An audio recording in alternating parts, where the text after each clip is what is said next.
साजिश जो हुई है दिल्ली में, जिसको लेकर तार मिलते हुए समझ में आ रहे हैं, वो बताता है कि कैसे इस पूरे घटनाक्रम को लेकर जांच पड़ताल की जा रही है। दिल्ली धमाके में आतंकी साजिश को लेकर यह बड़ी खबर है और धमाके के पीछे वाली कार जो थी वो आपको दिखा रहे हैं, जो इससे प्रभावित हुई है। फॉरेंसिक की टीम वहां पर मौजूद है। प्रत्युष, आपको आवाज आ रही है?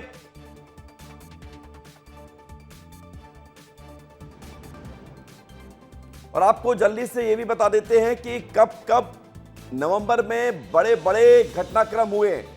26/11 की घटना तो आपको याद होगी, मुंबई में जो आतंकी हमला हुआ था, कई लोग मारे गए थे।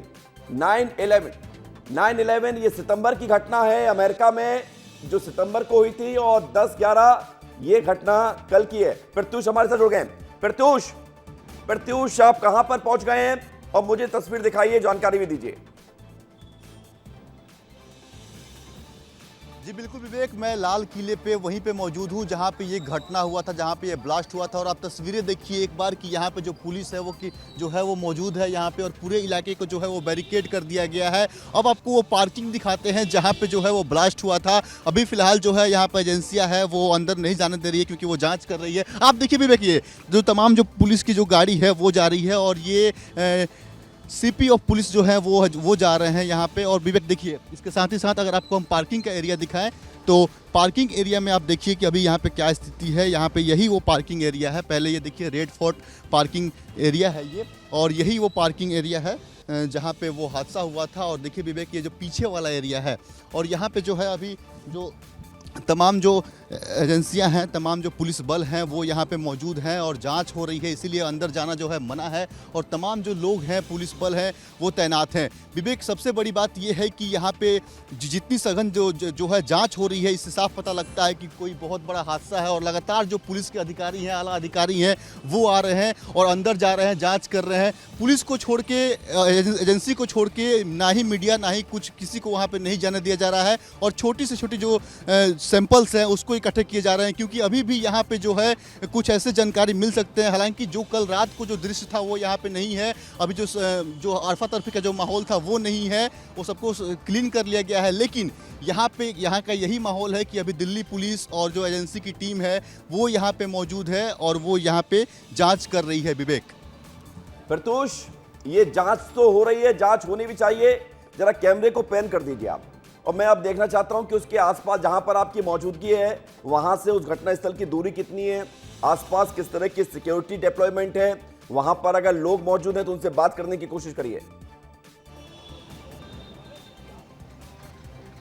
विवेक, यहाँ पे पुलिस को छोड़ के कोई भी स्थानीय जो है लोग नहीं है। यहाँ पे मीडिया और पुलिस है, लेकिन जो अंदर का इलाका है आपको हम दिखाएं। देखिए अभी ये कोई पुलिस के वरिष्ठ अधिकारी हैं वो निकल रहे हैं। अंदर का जो इलाका है यहाँ पे बैरिकेडिंग कर दिया गया है। पुलिस की कितनी मौजूदगी है ये देखिए, बहुत भारी तादाद में जो दिल्ली पुलिस की जो टीम है वो यहाँ पे मौजूद है, और अंदर जो है वो एजेंसी के जो लोग हैं वो मौजूद हैं। और यहाँ पे देखिए विवेक, जो हमारी मौजूदगी है वो ठीक वही पार्किंग के सामने है जहाँ पे ब्लास्ट हुआ था। ये पार्किंग का एरिया है। आप यहाँ पे देखिए रेड फोर्ट पार्किंग जो है यहीं पे लिखा हुआ है। इसी पार्किंग के अंदर ब्लास्ट होता है और कार आके लगती है और ब्लास्ट होता है। इसके बाद से जो है इतना बड़ा जो हादसा है वो होता है इसी पार्किंग के अंदर। हालांकि ये पार्किंग के पीछे वाला एरिया है, बाहर से जाने की किसी को इजाज़त नहीं है। कल रात तक वहाँ पे जो है मीडिया जा रही थी, लेकिन अभी जो है चूँकि एजेंसी के जो बड़े अधिकारी हैं वो हैं, जो फॉरेंसिक की टीम है वो है, इसलिए किसी को वहाँ पर जाने नहीं दिया जा रहा है। क्योंकि जब लोग वहाँ पर जाएंगे, भीड़ इकट्ठी होंगी, तो बहुत सारे सैंपल्स जो हैं वो मिट सकते हैं। इसीलिए विवेक, यहाँ पे अभी कुछ देर के लिए रोक दिया गया है, किसी को बाहर नहीं जाने दिया जा रहा है।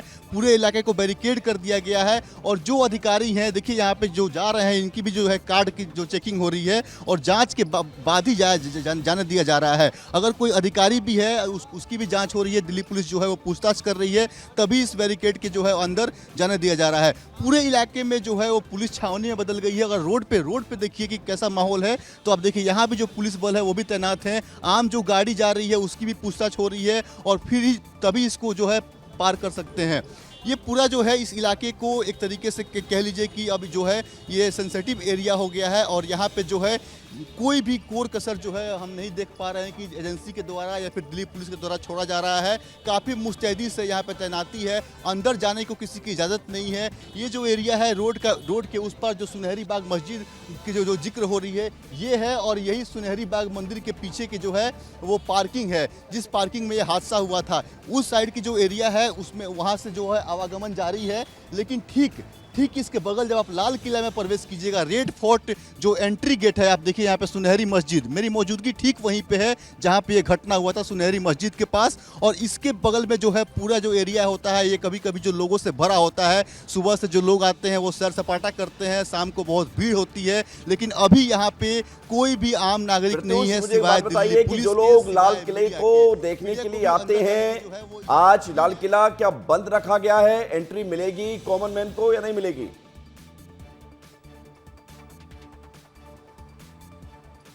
विवेक, अभी तो यहाँ पे जो है एंट्री किसी की नहीं है, क्योंकि ये पूरे जो इलाके हैं 1 से 2 किलोमीटर के दायरे में वहाँ पे जो है वो बैरिकेड लगा दिए गए हैं, घेर दिए गए हैं, रोक दिए गए हैं, और कोई भी आ रहा है तो पूछताछ करने के बाद ही उसको जाने दिया जा रहा है। जब तक किसी को बहुत ज़रूरत नहीं है वो नहीं एंट्री मिल रही है उनको। तो विवेक, यहाँ पे घूमने की जो इजाज़त है वो तो नहीं है, हालांकि कहीं 1-2 घंटे बाद जो है इस जो प्रतिबंध है इसको हटा दिया जाए और लोग जो है वो अंदर जा पाएँ, लेकिन फिलहाल अभी कोई ट्रेसेस मिल रहे हैं, उनको वो लोग लिफ्ट कर रहे हैं। उसके बेसिस पे जो आप लोग सबको पूछ रहे हो कि क्या एक्सप्लोजिव था, वो एफएसएल वाले अपनी लैब में जांच करके ही उसकी पुष्टि कर पाएंगे।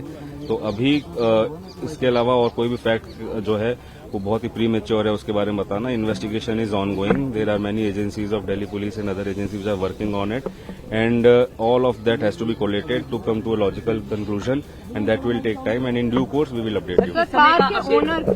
We will update you in due course.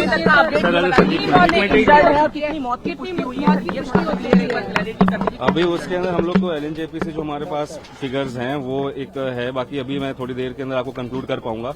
और भी हॉस्पिटल से हम लोग डेटा ले रहे हैं और सारा का कंबाइन करके in short time we will update you on that. इस वक्त हमारे साथ बातचीत करने के लिए डीसीपी नॉर्थ हो गया सर। एक सवाल तो आप देख रहे हैं कि लगातार यहां पर पुलिस से सवाल जब पूछे जा रहे हैं इस घटनाक्रम को लेकर, तो पुलिस ये कह रही है कि अभी ये विस्फोटक किस वजह से हुआ है और विस्फोट को लेकर कौन सा पदार्थ इस्तेमाल किया गया, ये एफएसएल की टीम ने सैंपलिंग की है और उसके बाद स्थिति सामने आएगी। और इसके अलावा अभी जांच चल रही है, जांच के बाद ही स्थिति और क्लियर होगी। प्रत्युष हमारे से जुड़ गए। प्रत्युष, हमने देखा था कल गृह मंत्री अमित शाह, आप भी वहां पर मौजूद थे एलएनजेपी अस्पताल में, वो तुरंत इस घटनाक्रम के बाद एलएनजेपी अस्पताल पहुंचते हैं, वहां पर मीटिंग लेते हैं, डॉक्टरों से बातचीत करते हैं, मरीजों का हाल जानते हैं, फिर उसके बाद घटनास्थल पर पहुंचते हैं जहां पर आप अभी मौजूद हैं। सरकार पूरी तरह से सख्त भी है, अलर्ट भी है, एक्शन मोड पर भी है। ये नजर आ रहा है कि इस घटनाक्रम के बाद ये तो अगर तय है कि अगर इस पूरे मामले में साजिश होगी तो जिम्मेदार बख्शे नहीं जाएंगे, लेकिन अभी प्रारंभिक जरूरत यह है कि इस सारी चीजों को डिकोड किया जाए कि किसने ये ब्लास्ट किया है, करवाया है, क्या ये फिराइन हमला था, इन सारे सवालों के जवाब मिले। सरकार ने यह भी कहा कि हर एंगल पर जांच हो रही है, सारी संभावनाओं को तलाशा जा रहा है। इसका मतलब प्रत्युष है कि कुछ भी हो ये सब कुछ सामने आएगा। कब तक सामने आएगा प्रत्युष? क्या आज का दिन में ये तय हो पाएगा कि ये पूरा घटनाक्रम किसने करवाया है, क्या इसके पीछे की बड़ी वजह है? बिल्कुल विवेक, देखिए सरकार जो है एक्शन मोड में भी है लेकिन संवेदनशील भी है, क्योंकि अमित शाह जब आते हैं एलएनजेपी अस्पताल तो परिजनों से भी मिलते हैं और कहते हैं कि सरकार आपके साथ है, देश की जो सरकार है वो आपके साथ है।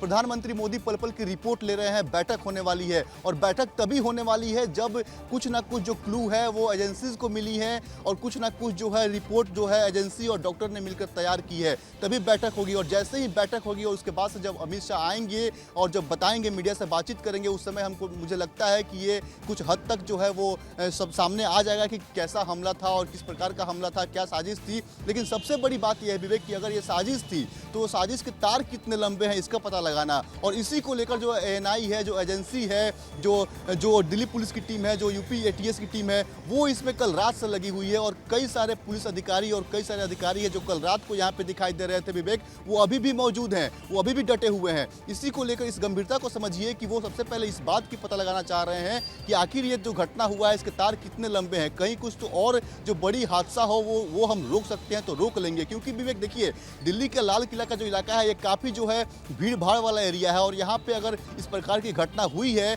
और यहाँ पे जो है इस प्रकार की ब्लास्ट कार आती है, लगती है और हो जाती है, तो ये काफ़ी गंभीर विषय है। और इसको लेकर देश के गृह मंत्रालय, देश के जितने भी एजेंसी हैं वो काफ़ी एक्टिव हैं। सबसे पहले अमित शाह एलएनजेपी अस्पताल जाते हैं और इस बात को दर्शाता है कि वो कितने संवेदनशील हैं। जो घायल है उनसे मुलाकात करते हैं, परिजनों से मुलाकात करते हैं, फिर स्पॉट पे आते हैं। आप जो यहाँ पर मौजूद हैं, जरा दर्शकों को ये बताइए, जो विस्तार न्यूज देख रहे हैं दर्शक, कि आप लाल किले से कितनी दूरी पर हैं, उसके सराउंडिंग क्या क्या है। दर्शकों को ये बताना बहुत जरूरी है प्रत्यूष कि जहां पर ये ब्लास्ट हुआ है वो जगह कितनी ज्यादा संवेदनशील है, और ये ब्लास्ट जो हुआ जिसमें 8 लोगों की मौत हुई, 24 लोग घायल हुए, इसके पीछे की साजिश तो खुलासा होगा तो और स्पष्ट होगा, लेकिन ये जगह कितनी महत्वपूर्ण है, कितनी संवेदनशील है, ये बताइए प्रत्यूष।